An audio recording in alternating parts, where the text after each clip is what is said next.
Welcome, folks. Welcome to our channel and welcome to another one of our videos.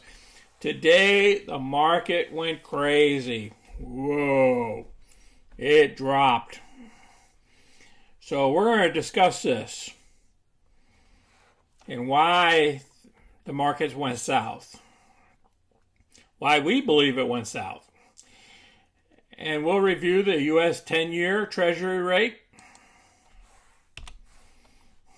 And the CNBC reported information that causes downward pressure and what actions we took. We'll also review the markets as well. Guys, I'm telling you, if you looked in your portfolios today, it wasn't looking too good unless you were in all cash positions. All right, then we're going to also discuss RKT Stock. There was a trade that I did with RKT Stock today in the options area. I didn't mess with buying any stocks or anything like that. I just did a roll. And we'll discuss that as well on our spreadsheet. Okay, now if you're new to the channel, please click the money icon to the left of any of my comments or at the bottom of the video to review my 80 plus past videos to give you more knowledge about the channel. Please click the like button and subscribe. And if there is any subjects or anything that you want me to do a video on, please put that below as well. And then we'll work on that for you. Okay, so let's get busy. Whoa, look at this red. 1.34. Look.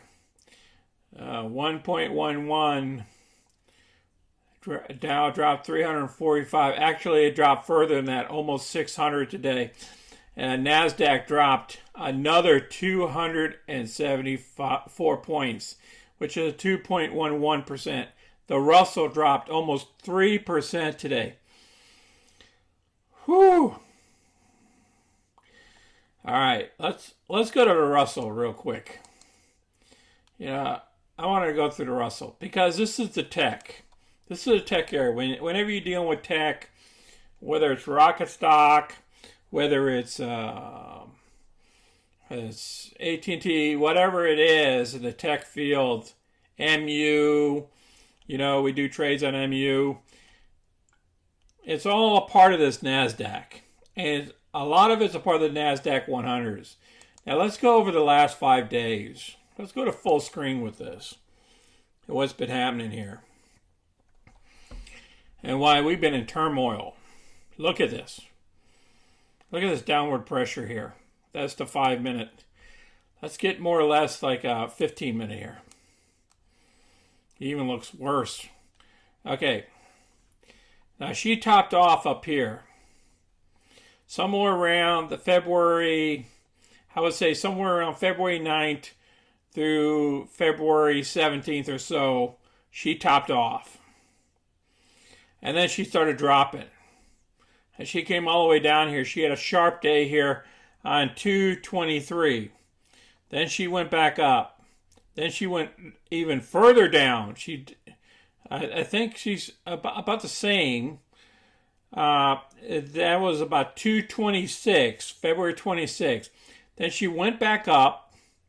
Okay, at the 11.588 mark, and then she just started coming down. She dipped here, then pulled a little bit up, then she dipped some more, then she pulled a little bit up, and then she started just coming down. Now, this all happened from the 3rd, pretty much, let's see here. Yeah, on the 1st, where it topped, and then it just started coming down each day.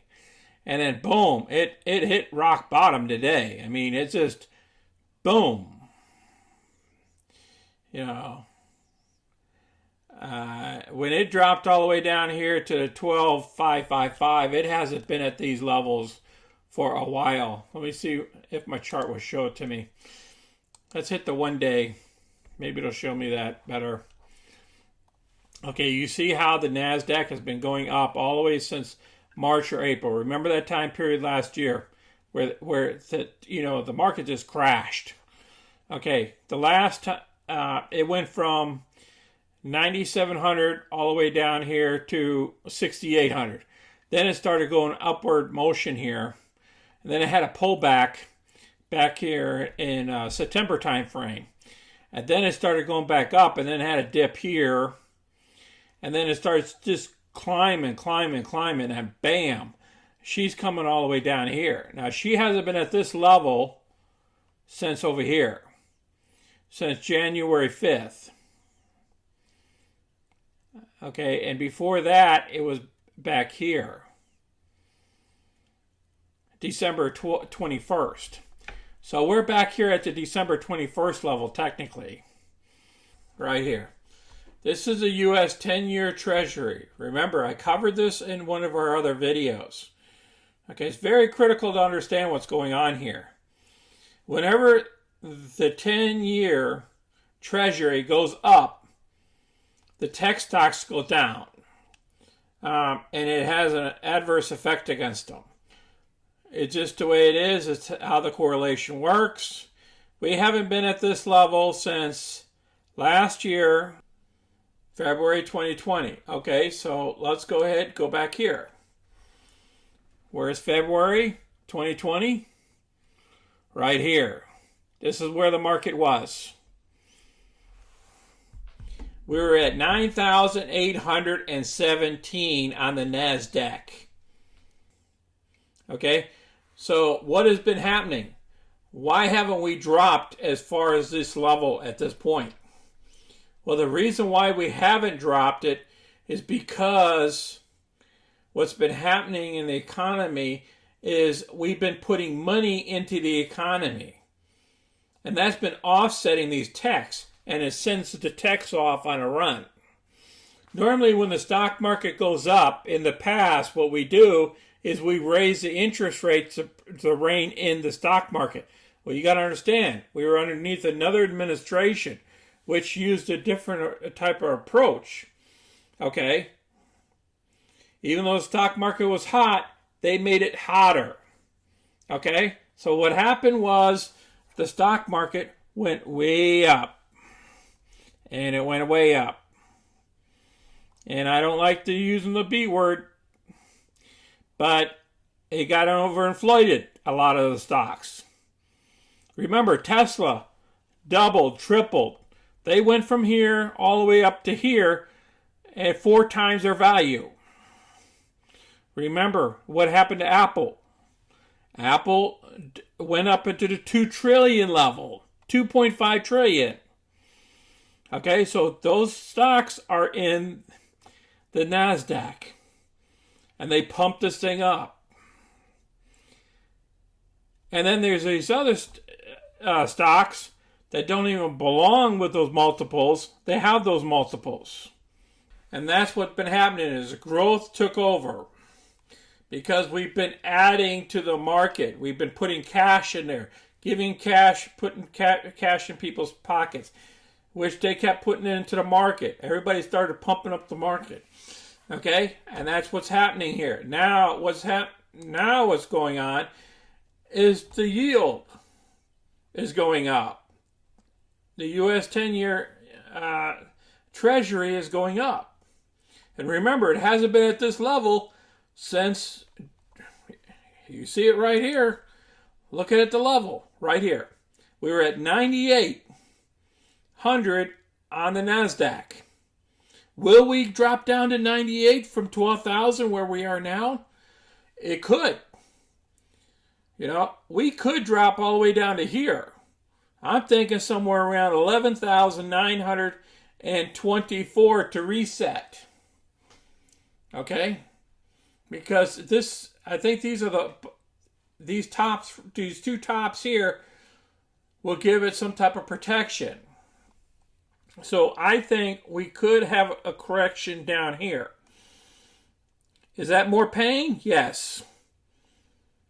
That's another 1,000 points. Remember, we went from 14,000 all the way down below 13,000. So we went 1,000 points within a short period of time here.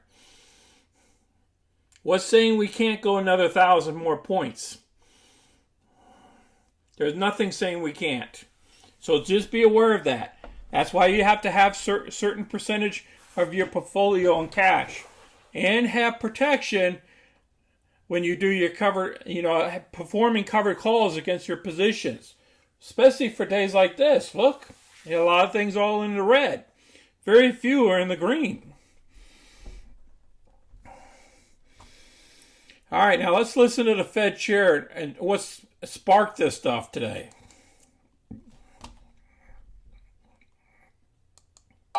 Sounding very, very dovish, Scott. I want to give you some of the headlines that we have here. See, when the Fed started talking, look at the yield, the 10-year note, T-note. It has started to climb.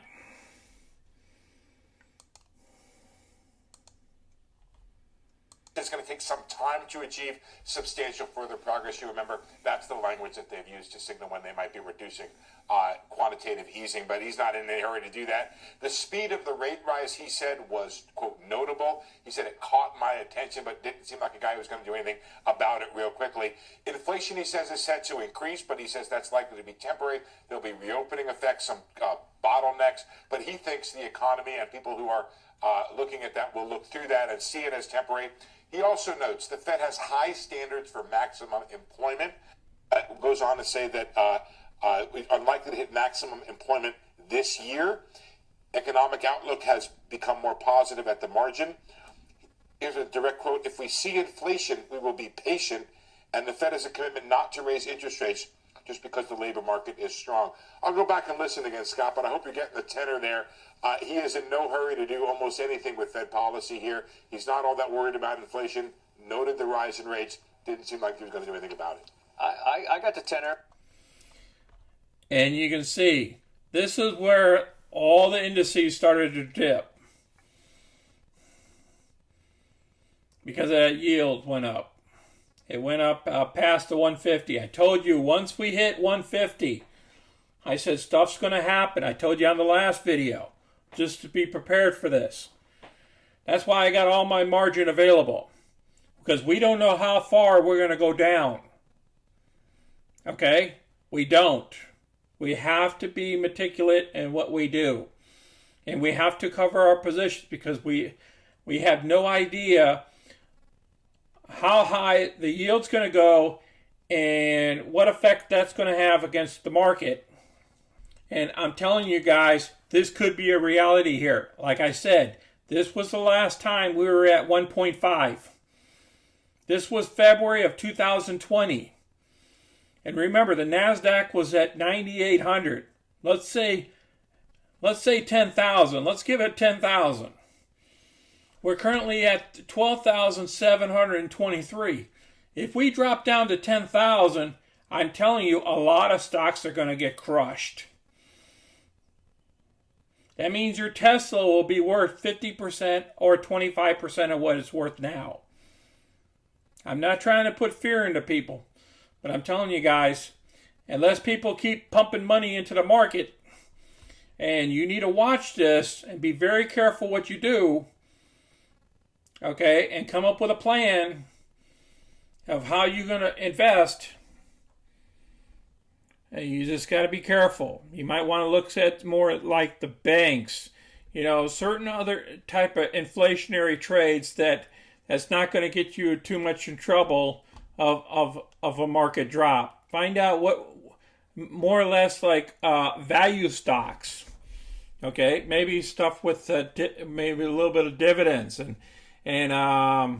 that the PE ratio is low. So you want to look at those PE ratios.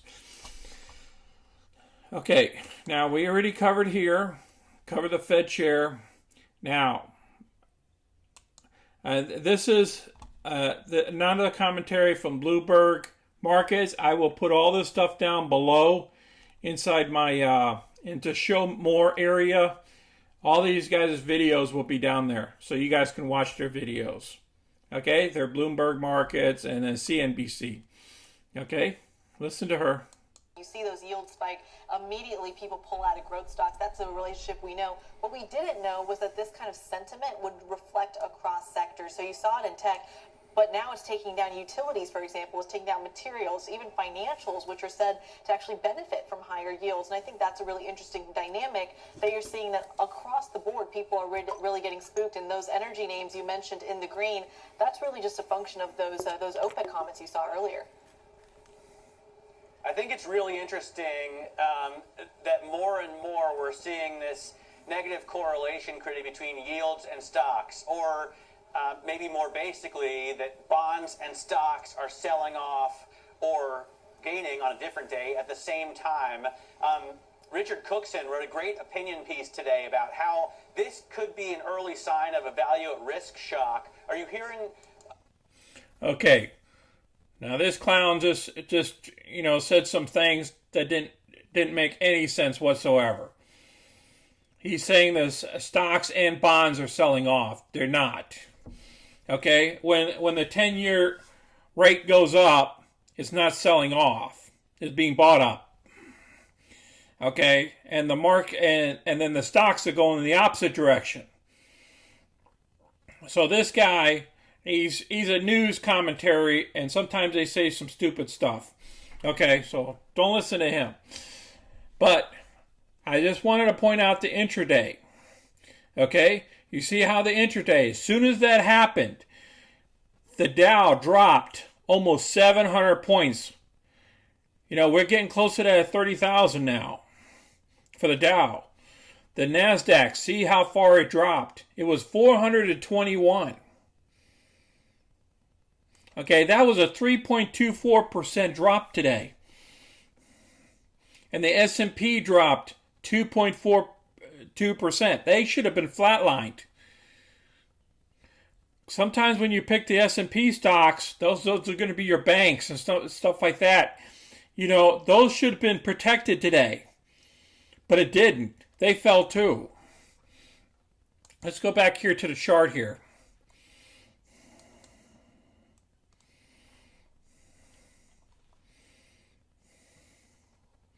Let's look at the Nasdaq real quick. The S&P.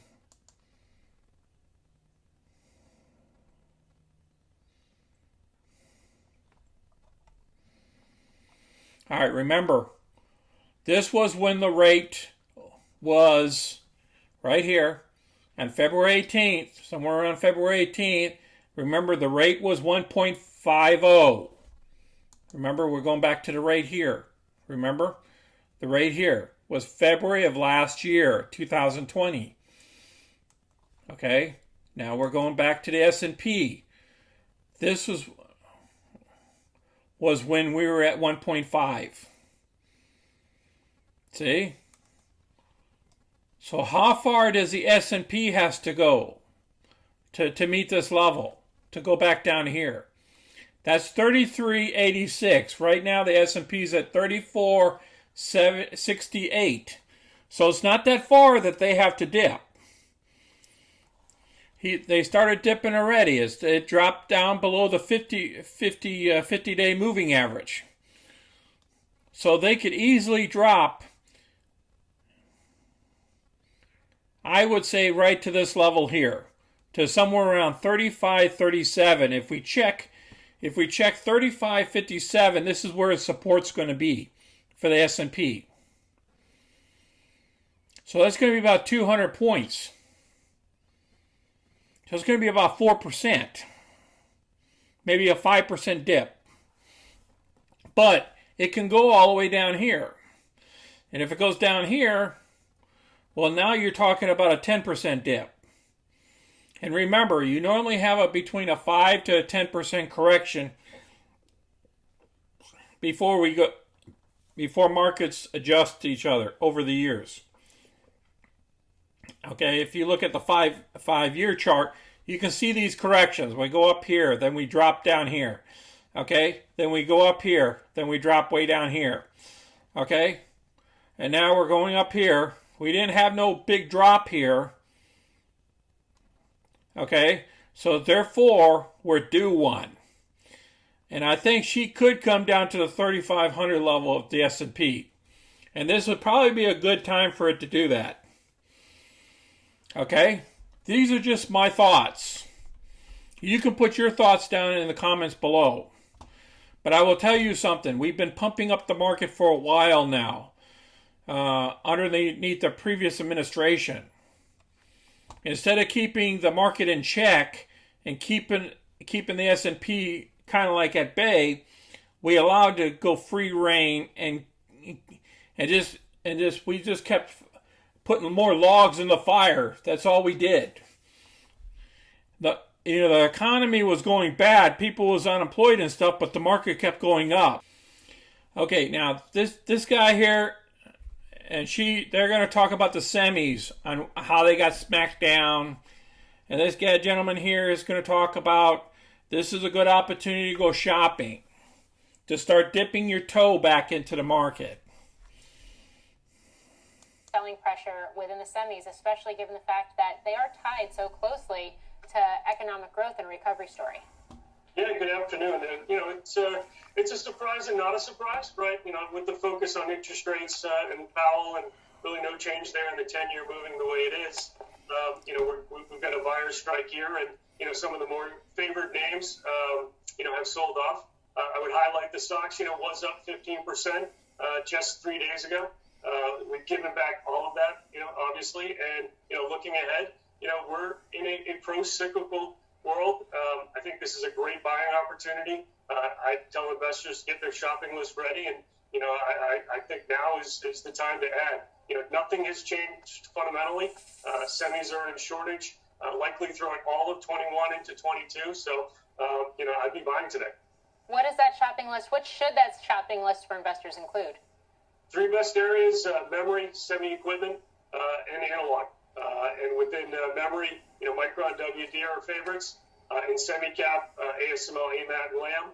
And then in analog, NXP and ADI are our favorites. All right. And then just given the fact that, I guess, expanding this out more broadly, we have seen these shortages that have been affecting the auto sector and other key industries as well. How much of that, I guess, on one hand, maybe it gets some of these semi-manufacturers some pricing power, but on the other hand, how much of those delays and the impact that the supply chain hiccups are having could affect those companies? Yeah, we're modeling 15% top line growth for the industry. I don't think we can do much better than that, given how long it takes to bring on new supply. But what that means is a longer for stronger cycle. All right. He goes on with those. What's happening is there's not enough chips out there for the automakers. The reason why there's not enough is because the automakers didn't pre-order them. You're supposed to pre-order these things like every quarter, and they didn't do it because they thought this stuff that we're going through was going to take longer for the economy to bounce back, and that's what they're discussing here. I did want to show you one to two stocks here real quick. Plantor, just so you know, it went up. And the only reason why it went up is because those people, you see 159 million shares traded, and normally average is 80 million, is because somebody is pumping this thing up to go over $25 tomorrow for the options calls. Okay, so this is the only one that went up. All right, you see some crazy stuff. Rocket shot all the way up here, and then it started coming all the way down. All right. Okay, as you can see here, Wednesday and Thursday, this thing dropped very sharply here. Okay, and it almost came down to the 24 level here that it started off on Monday. So let's look at the trades that I've done. All right, now there was 2 trades that I've done that I got out of. These were day trades. One was rocket on 3.3 and was sold on 3.3. And I made $1,146. At this position, I turned around and sold that 3.3 as well. Actually, this one was an option was assigned on Friday, remember?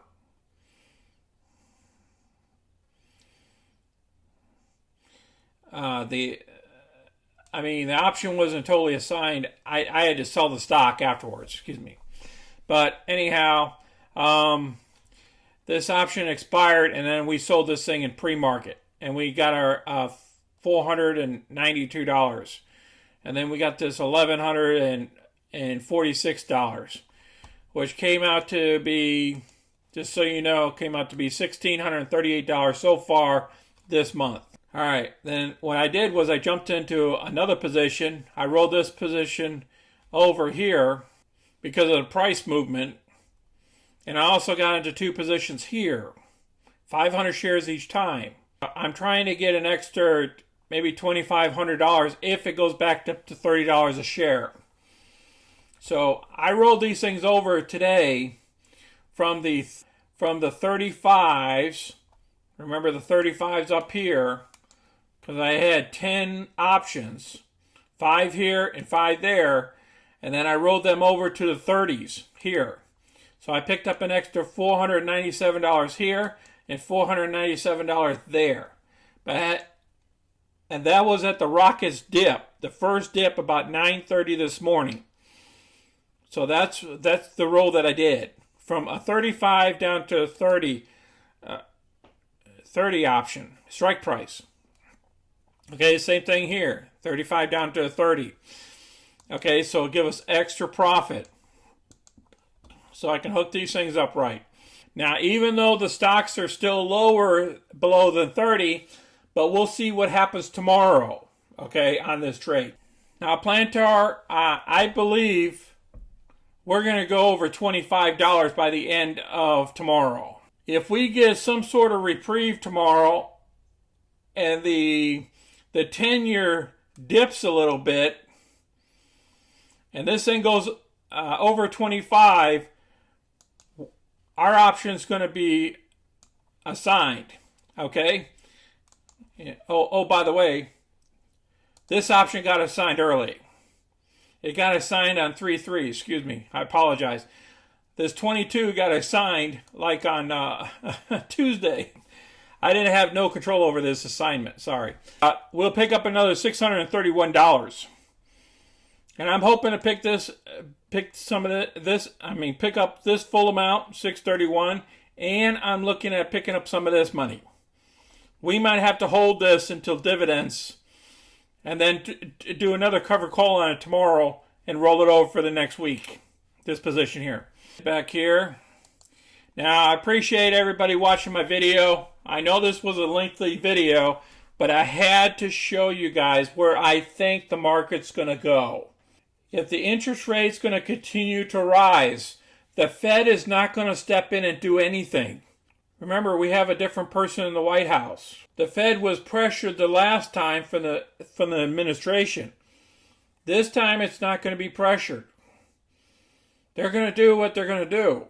I'm just saying that just be prepared for a little bit of pain. And remember, select your stocks for stocks that you want to keep for long term. And let's do covered calls on these things just in case. They can go lower. We don't know if the market's going to go up tomorrow. We don't know if the market's going to go down. Or it might stay flat. We have no idea. We don't have a crystal ball and we can't look in there and tell. So just be careful. Watch your trades that you do and diversify. Make sure you're diversified. And make sure you have some cash set back just in case those days that you might want to dip into something that you like out there. Again, please share our videos with others and click the like button and subscribe. And see you guys in the next video. This is Sonny. I'm out.